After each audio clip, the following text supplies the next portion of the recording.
تو آئندہ انتخابات کے اندر بات واضح ہے کہ بی جے پی کو اور بی جے پی کو تقویت دینے والی کسی جماعت کو ہم ووٹ نہیں دیں گے۔ اب آخری بات ہے، غور سے سنیے آپ، وہ یہ ہے کہ ہر ایک کو ووٹ دینے سے پہلے جائزہ لیا جاتا ہے، جیسے ابھی رافع نے بھی کہا تھا کہ آپ کی انتخاب آپ کی سابقہ کارکردگی پر یا تو مہر لگانا ہے یا آپ کو ریجیکٹ کرنا ہے۔ بات سمجھے؟ بہت سادی سی بات ہے۔ 5 سال کے بعد دستور میں اگر انتخابات آتے ہیں تو ایک پیغام لے کر آتے ہیں کہ اچھی حکومت ہے تو اس کو کنٹینیو کیجئے۔ میں نے یہی بات کورٹلے میں کہی، بھائی جانے کی ضرورت نہیں ہے، یہ انتخابی منشور تھا آپ کا، یہ انتخابی وعدے تھے آپ کے، 12% سے لے کر جو ہے فلاں تک، اس روشنی کے اندر آپ کو جج کیجئے۔ آپ وہ پیرامیٹر آپ کے ہاتھ میں ہے، اور یہ ہمارا دیا ہوا نہیں ہے، یہ اسی سیاسی جماعت کا دیا ہوا ہے، اس کی روشنی میں آپ جائزہ لیجئے۔ اگر یہ معلوم ہو کہ یہ فبیہا اچھا ہے، لازماً اس کو ووٹ دینا چاہیے، اس لیے کہ جس نے اپنے وعدوں کی تکمیل کی ہے، آپ بھی اپنے وعدے کی تکمیل کیجئے، اس کو جتائیے، اس کو برسر اقتدار لائیے، اس لیے کہ اس نے وعدے جو کیے تھے وہ پورے کیے۔ اب سوال یہ ہے کہ اگر وعدے پورے نہیں ہوئے ہیں، اس کے بولنے کے لیے ایم پی جے کے صدر کی آنے کی ضرورت نہیں ہے،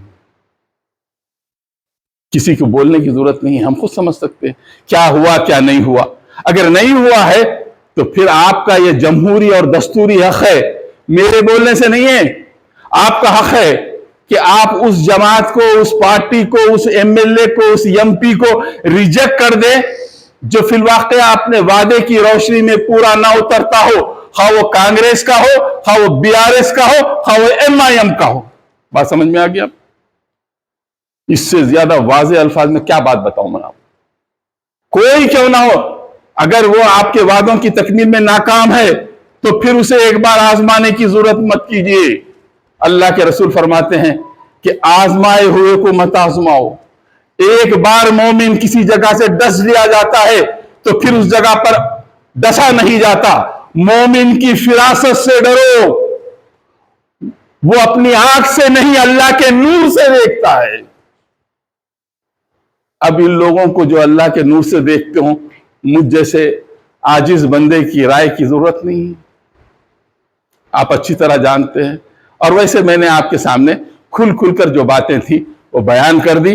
آپ کا ووٹ آپ کی امانت، آپ کا ووٹ آپ کے ضمیر کی آواز، آپ کا ووٹ آپ کے مستقبل کی ضمانت، آپ کا ووٹ آپ کے آنے والی نسلوں کی بقا۔ ان ساری چیزوں کو پیش نظر رکھ کر ووٹ دیجیے گا۔ اب ایک آخر بات، اس پر بات ختم کرتا ہوں، وہ یہ کہ ظاہر ہے سیاست کا یہ میدان گدلا ہو گیا، گدلا ہو گیا، بات واضح طور پر نظر نہیں آتی۔ ادھر دیکھے تو کروڑ پتی، ادھر دیکھے تو ارب پتی، ادھر دیکھے تو ہزاروں گنا کرنے والا، ادھر بھی دیکھے تو 400 گنا کرنے والا۔ ہر جگہ راشی قسم کے لوگ ہیں، ہر جگہ راشی ہیں۔ اب ظاہر ہے اس میں ایک ہی کام ہو سکتا ہے، یا تو آپ جنگلوں کی طرف چلے جائیں، نخل مقام کر لیں، کہہ دیں کہ ہم کسی کو ووٹ نہیں دیتے، ہم جا رہے ہیں یاترا پہ۔ نہیں، ہم یہاں رہنا چاہتے ہیں تو بڑے شیطان سے چھوٹے شیطان کو دی۔ بات آگے سمجھ میں نہیں آئی؟ بڑا شیطان ہے ایک، اس کے حوالے دنیا کر کے مت جائیے آپ۔ چھوٹے شیطان کو، اس کی بھی تاریخ ویسی ہے، اس کے بھی بہت سے گناہ ہیں۔ ہم نے ابھی لوگوں نے ذکر کیا، میں تفصیل میں جانا نہیں چاہتا، ہم نے آلیر انکاؤنٹر سے لے کر عبد القدیر کی پولیس کسٹڈی میں موت تک ویسی ہی گفتگو کی جیسی گفتگو آج میں آپ کے سامنے کر رہا ہوں۔ کوئی لڑکڑاہٹ، کوئی گھبراہٹ نہیں تھی۔ میں نے کہا کہ یہ پوری صورتحال ہے، اور پورا اعمال نامہ خود ان کے ہاتھوں میں دیا اور کہا کہ اقرا، پڑھیے اپنی کتاب۔ یہ آپ کی کتاب ہے جو گزشتہ 9 ساڑھے 9 سال سے ہم دیکھ رہے ہیں۔ اسی طرح ہم نے کانگریس سے بھی بات کی۔